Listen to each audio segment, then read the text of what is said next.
Tales of tomorrow. Tales beyond human imagination until they happen. Tales of tomorrow. Story number 3. Betelgeuse Bridge by William Kent.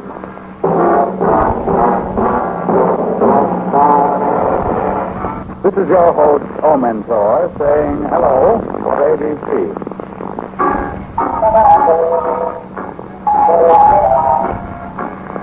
Today, we members of the human race, politely speaking, are taking ourselves for granted as the kings of the universe. But are we kings? I should like to tell you the tale of tomorrow from Galaxy, science fiction magazine. It should make us wonder if actually perhaps there are creatures alive somewhere compared to whom human intelligence is middling and closer. Future time, two most strange and amazing bodies have landed upon Earth. Intelligence far superior to the keenest human genius. Betelgeuse Bridge. The observation is tremendous. You would never think it possible for creatures of their forbidding appearance to be so completely gracious and charming. But while the official welcome is underway, speculation is high as to the civilization and the event they represent. Their home on a distant planet. Well, can we say our mission has been successful? So far only. Oh, you look ready for the grave, Dick. Why don't you get lost for a couple of weeks and catch up on your rest? I can't even afford a nervous breakdown. Be a lot more satisfying. What's left to do? I'll tell you better if you tell me, what are these strange creatures after down here? You really think they want something? I don't know what to think. That's why I'm wearing bags under my eyes. Honey, I don't know about you, but I don't feel I can afford to sleep. You're probably wondering who I am and how I came to be mixed up in what we'll call La Terre Betelgeuse. So let me fill you in. We can start with that day when the alien spaceship landed outside of Baltimore.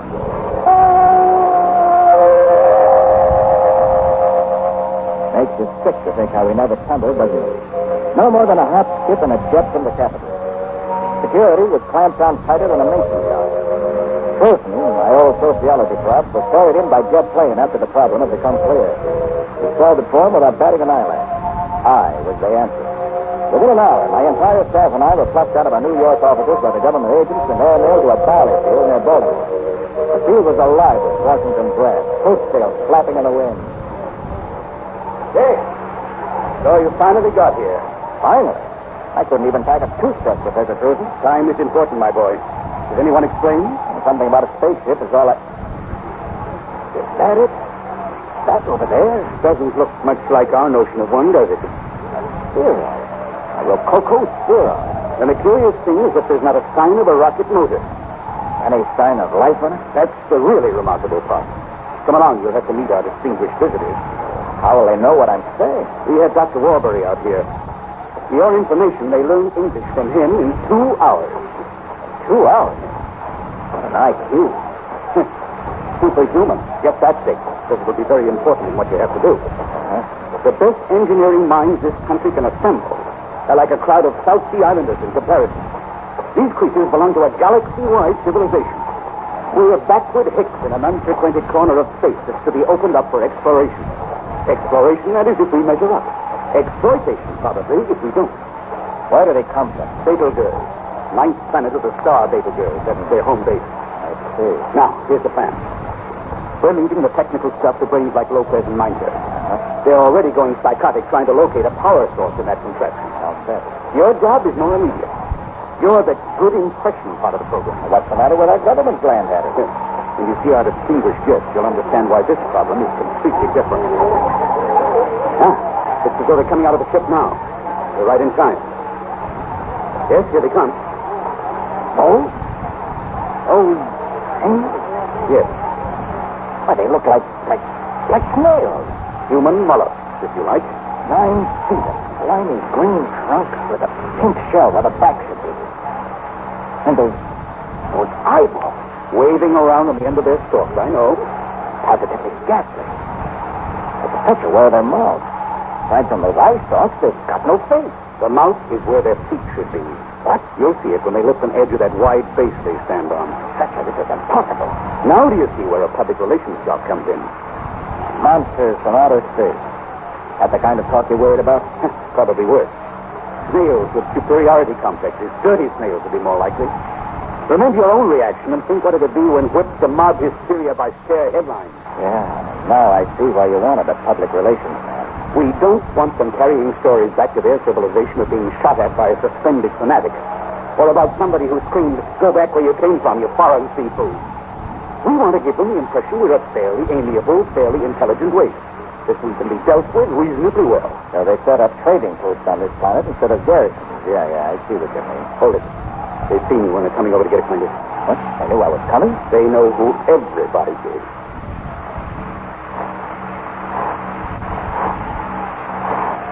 This is Mr. Dick Rose, he told you about. Glad to know you. You, honored sir, are our touchstone, the link with all that is great in your noble race. Your attention is truly a tribute. I'll do my best. Are you, ambassador sort of, or explorers? Our small work justifies no titles. Yet we are both. All communication is ambassadorship of a kind, and any seeker after knowledge is an explorer. That's a foolish question. My companion is what you would call the observer of our expedition. My own poor task is merely to act as our spokesman. You may depend upon our utmost obedience in anything you ask. We understand your awesome function, and we wish to be liked to whatever extent it is possible for such miserable creatures as ourselves. We place ourselves entirely in your hands. Well, thanks. Thanks a lot.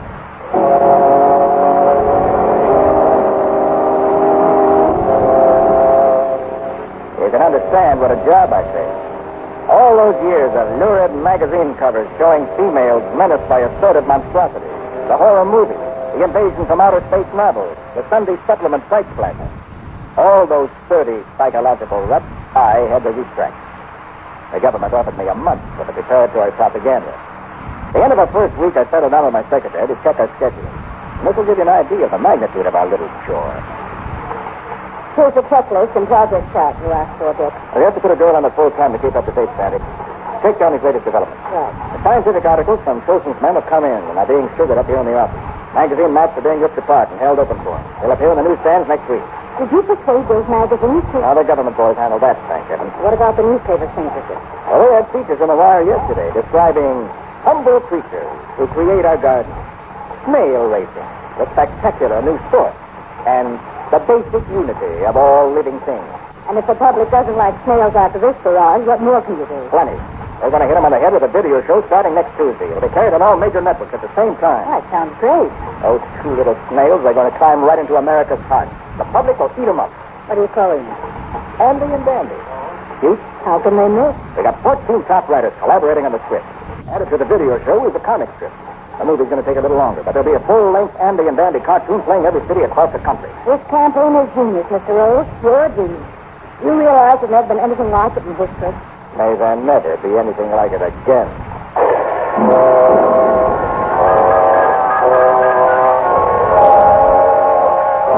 We bombarded the public through every channel of communications open to us. We changed the centuries-old prejudice against snails practically overnight. You can understand all this means for speed, of course. When the big announcement came, that had to be handled exactly right, or all our pro-snail propaganda would blow up on our faces. Handouts to the newspapers were carefully prepared, along with 10 suggested headlines. When release time came, even the Times was forced to shriek, Andy and Dandy blow in from Betelgeuse. And under that, a 4-column cut of Baby Ann Joyce with the snails. After that, the nicknames Andy and Dandy stuck. But while everything was progressing nicely on the outside, the picture behind the scenes was dark and gloomy. I flew down to Washington to check with Trosten, who was making his headquarters at the Pentagon. Close the door with you, Dick. Oh, sure, Professor. Now, I can talk frankly. Things are not going well, son.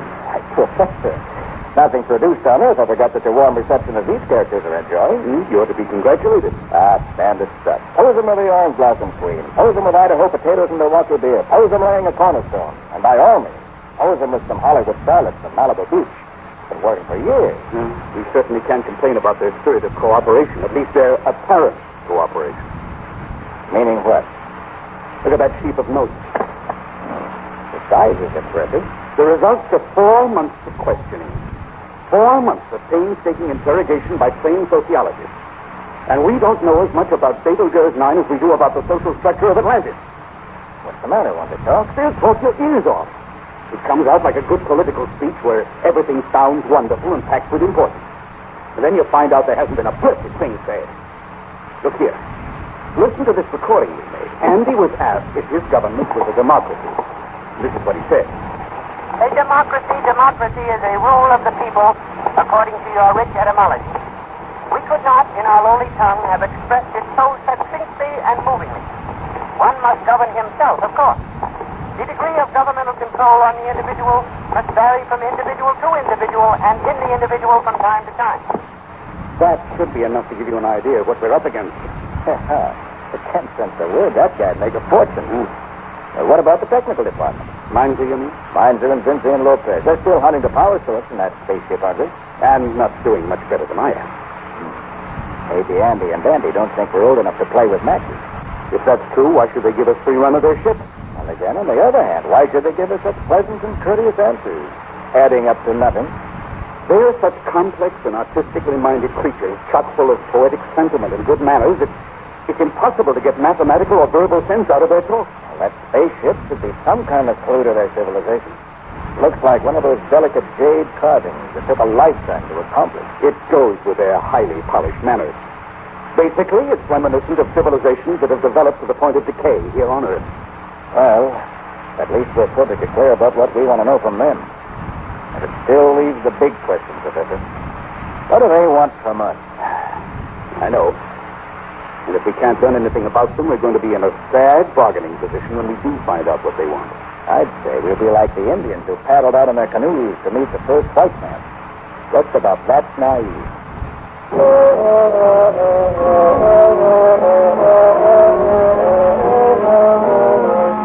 There were more immediate things to worry about. A debate was going on in the UN General Assembly, where America was being accused of importing extraterrestrial help to conquer the world. Every other country was clamoring for Andy and Andy. We finally had to turn them over for a grand tour of the whole planet. It was the same thing abroad.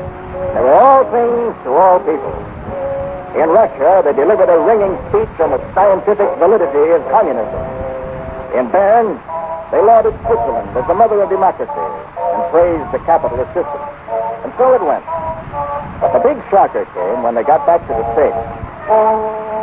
They were hardly off the boat before Gibney grabbed them for Celebrity Salon, his evening TV show.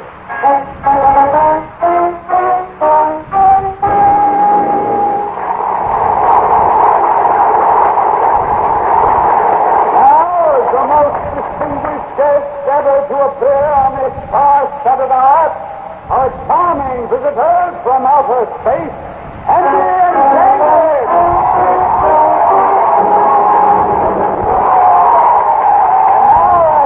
And now, as usual, Andy, I suppose you'll act as spokesman. That is the lowly task assigned to me. Okay, then, we've got some questions I'm sure all the folks at home would like to ask you if they have the chance. We're pleased, of course, to make ourselves as well known to your delightful countrymen as they would care to have us. Thank you very much for your very clear answer. Andy, we'd like to know if you aren't just a little anxious to get home to the wife and children. That is a very reasonable question, I am sure. But it's necessary to understand that we do not have a division of the sexes such as you know on this planet. Well, at least you don't have to worry about your mother-in-law. But Andy, what ties do you have with your home planet? Chiefly with the revitalizer, I should say. Revitalizer? What's a revitalizer? A machine. We must expose ourselves to it every decade or so. There is at least one revitalizer in each of our major cities. And what does this do? Very simply, the revitalizer generates cytoplasm in all animal cells and refreshes them. They pause every decade that refreshes. So, what have you as a result? You might say we have no fear of any degenerative disease. And by exposing ourselves to revitalizers at regular intervals, we quintuple our life expectancy. That is to say, we live 5 lifetimes instead of the one which should properly be our lot. Yes, Please be quiet and we'll continue the interview. Newspaper extras in 52 languages. Radio and TV news flashes every 15 minutes. Lights burning late at night over at the UN headquarters. Andy and Dandy were requested to make a special appearance before the General Assembly the following day, and they accepted graciously, as usual. President Sadu conducted the interview in the Assembly before the representatives of all nations. We have asked our illustrious visitors from space to discuss the matter of revitalizers. Is there some reason, sir, why you have not brought up the matter before now? To be perfectly truthful, it had not occurred to us, since the revitalizers are an everyday matter to us. We could not be aware that you would attach unusual significance. Excuse me, it is of no matter. Not now.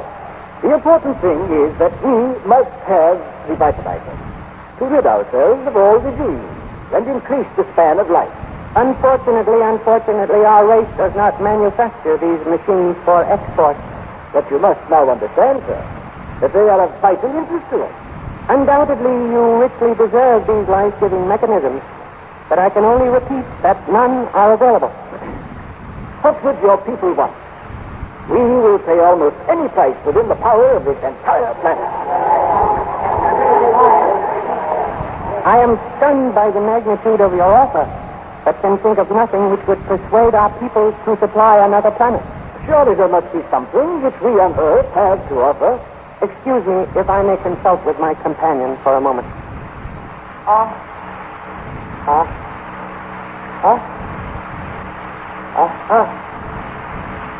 We are embarrassed to think that our sluggish minds can conceive of nothing at the moment which would make an exchange possible. However, we are agreed that it would be advisable to consider further before closing the matter entirely. You two agree to that? It is the least we can do in return for the many kindnesses you have shown us during our visit. Then please, sir, please do your very best to think of something. We must have those machines.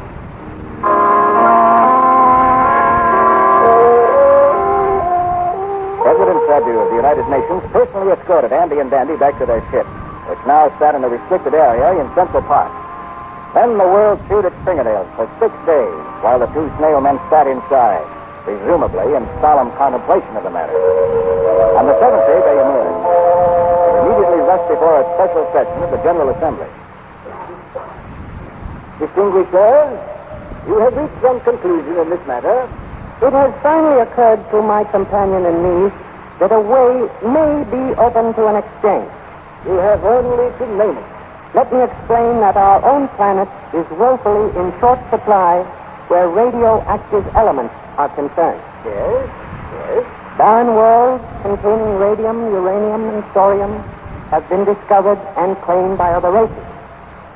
Our own folk of Betelgeuse 9 are forbidden by our ethics to wage aggressive warfare for territorial aggrandizement. And we are therefore open to any peaceful means of obtaining these elements. We have great amounts of radioactive oil. We had also gained that impression. Using it chiefly for manufacturing weapons and for biological research. The military aspects are patently undesirable, and the revitalizers, of course, would make unnecessary the biological research.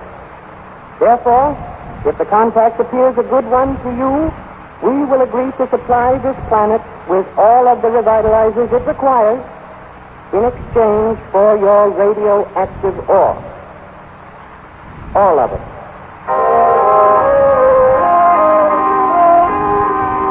Overnight, the United Nations became the central office of a planet-wide mining concession. A couple of generals here and there, a few mixed nuclear physicists managed to raise fingers of warning before being pushed aside. Who really wanted war anyway? And as for subatomic research, how far could we not go if a man had 5 lifetimes instead of 1 to develop a series of experiments? Andy and Dandy departed for home to fulfill their end of the contract. And for 2 years, the world paid attention to nothing but the stripping of its pitch-blende deposits. Andy and Dandy returned in cargo ships that seemed to cover the sky. Revitalizers were erected by busy snail-like robots in every large city on Earth. Busier robots attacked the huge piles of pitch blankets with weird-looking machines. This time, Andy and Dandy left for good, taking their radioactive treasure with them, and leaving behind a huge, patient crowd waiting their turn at the revitalizers. Perhaps for the first time in our planet's history, there was universal hope and good cheer.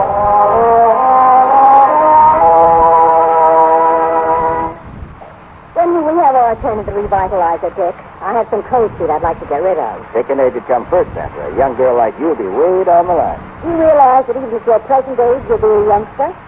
And I'm 40. It still gives you 4.5 ordinary lifetimes to go.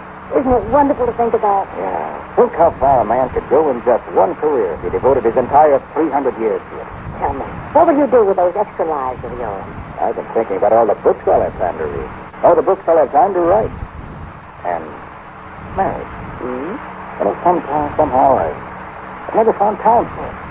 But with another 250 years to go. Really? I'm not making any offers yet. First, let's see if these revitalizers really work.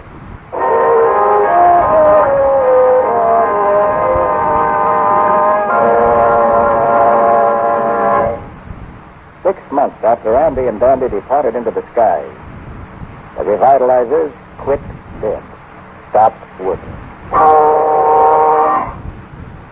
Are you sure, Professor Tracy? Ask any doctor. Look at your death rate. But why? Did we do something wrong? We did something wrong, all right. We trusted. The boys from Betelgeuse? They done us wrong. We made the same mistake all peoples made when they met a superior civilization. Mainzer and Lopez have taken apart one of the revitalizer motor units. There was just a trace of it left. But this time they found the power source. My boy, the revitalizers run on the fuel of completely pure radioactive elements. No, that's not believable. Surely a race like that would have developed a power that was more economical. They never bothered. And they wanted our uranium to fuel their own revitalizers. You're saying, in effect, that everything they did here on Earth was carefully planned to swindle us. Professor, they could have conquered us with their superior science. They couldn't have conquered us. They wouldn't have tried. Not because of their ethics, but because they hadn't the energy or the concentration. They're a decadent and dying race. Andy and Dandy are probably among the few remaining who have enough get up and go to even trick backward people. And me, the guy who did the most colossal public relations job of all time, I was their number one sucker. Think of me, the sociologist. I'm supposed to recognize the symptoms, and they were all there. The lack of interest in their own culture, the involved methods of thought and expression, the exaggerated etiquette, even their spaceship. If we had a tenth of their scientific knowledge, what substitutes we wouldn't have developed by now? You understand? What hicks we are. We've been sold the Brooklyn Bridge by some dressed-up sharpies from Betelgeuse. By a pair of sneak-thief heirs of what was once a great race. With our atomic power stolen, will we ever have space travel? All gone down the drain, sold for a mess of potty. I'm not so sure, Dick. Well, we get to the moon on methane and alcohol. You call that space travel? I'm thinking in terms of a starship, same as you. Travel to distant galaxies. Yes, by George, even to Betelgeuse. Those simpering snails never thought we'd get off this planet, but we will. And when we do, bet your life we'll collect some tolls on that Brooklyn Bridge they sold us. But how, Professor, how? I don't know yet. But we've got physicists who've been splitting the atom from the very first experiment. Mark my words, we'll have space travel and to Betelgeuse. Well, I suppose some good will come from this affair. The nations of the world showed we could all work together. Yes, it's possible the world government will come out of that effort. Still, it's hard to forgive a swindle. Professor, is it generally known that the revitalizers have stopped? No, it's not. Well, what's going to happen when the people find out? Won't there be a bad reaction? Now we get down to the purpose of my visit, Dick. You mean this wasn't just a friendly call? No. I've been sent by the government, Dick.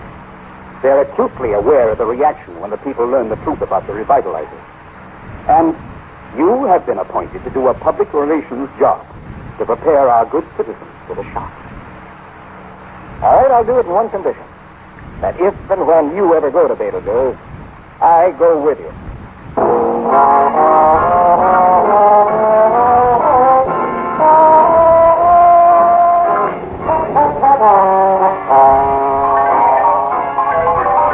That's it.